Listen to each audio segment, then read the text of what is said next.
Right, thanks for staying with us. You're still watching Newsnight. Now to discuss the continued abduction of school children in Nigeria, we're now being joined by Saadhna Panda-Soobrayan, who is the UNICEF Chief of Education. Thank you so much for joining us on Newsnight tonight.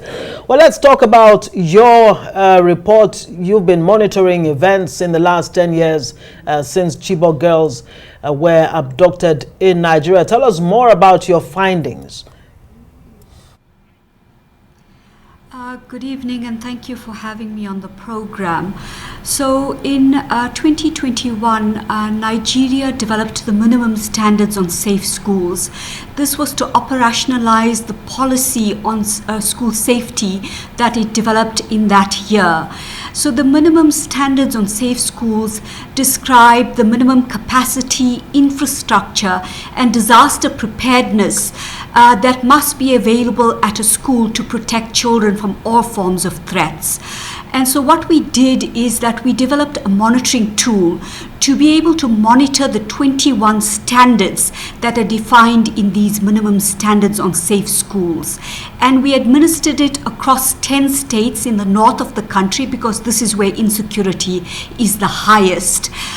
So it covered about 6,600 schools, and this represents about 2.4 million learners. And what the findings show is that on average, states are implementing 9 of the 21 standards, so less than half of the standards. But this varies greatly by state. So while Borno is implementing around 15 of the 21 standards, we find that Kaduna and Sokoto are only implementing 5 of the 21 standards. We also took this analysis a little step further, and we set a minimal acceptable performance score of around 70%. And what we find again is that less than 1 in 5 schools that were surveyed were actually reaching this acceptable minimal standard score of 70%. Again, great variation. While Yobe State had 2 in every 3 schools reaching this performance score, almost no schools in Zamfara, in Kaduna or Sokoto were meeting this minimum threshold of 70%. So we have some deep concerns around how schools are ensuring the safety of children. And no doubt with your findings, it has come to light while we're getting to see some of these happening in those states like Kaduna, Sokoto has highlighted. You termed it insufficient to protect our school children. What more do you think the government should be doing? Because the government has said it spent over 15 billion naira to get this done. So as a starting point, it needs to finance and coordinate multisectoral action.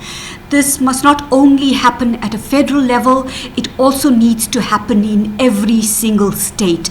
The education system can't do this alone. It needs the security system, it needs the defense system, but it needs also other instruments of government such as health, such as the WASH infrastructure, social welfare, because safety is not just about whether children are kidnapped from school. We're also looking at all forms of violence, from corporal punishment to sexual violence, to whether the actual infrastructure is safe in the school. So when a child goes to the toilet, are they at risk of falling down a pit toilet? So these kind of things also need to be attended to. So multisectoral action is absolutely needed. But the report also tells us some very specific areas that are required for intervention at a school level. The 2 areas where schools are doing particularly badly are on safe school infrastructure and disaster preparedness. We need some very simple things like schools to be fenced, like lockable gates, like safety kits, simple first aid material. So if there's an incident at school, the school can respond quickly. We also need all teachers to be trained on disaster preparedness. This means that how do they lock down the school if there's an impending attack? How do they evacuate a school if there's a flooding or there's a fire?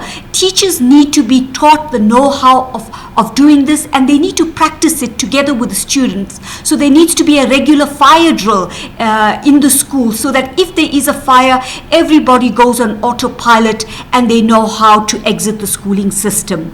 We also need very simple entry and exit guidance in the school. So if you go into a building, we need to know who is coming into the building. Do they have the requisite identification before we allow them into the school building?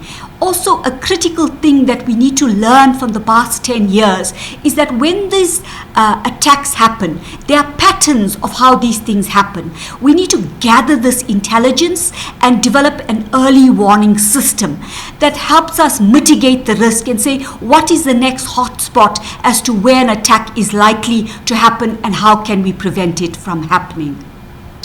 Well, I think it's a fine place for us to leave it. We'd like to thank you for your time, Saadhna Panda-Soobrayan, who is the UNICEF Chief of Education.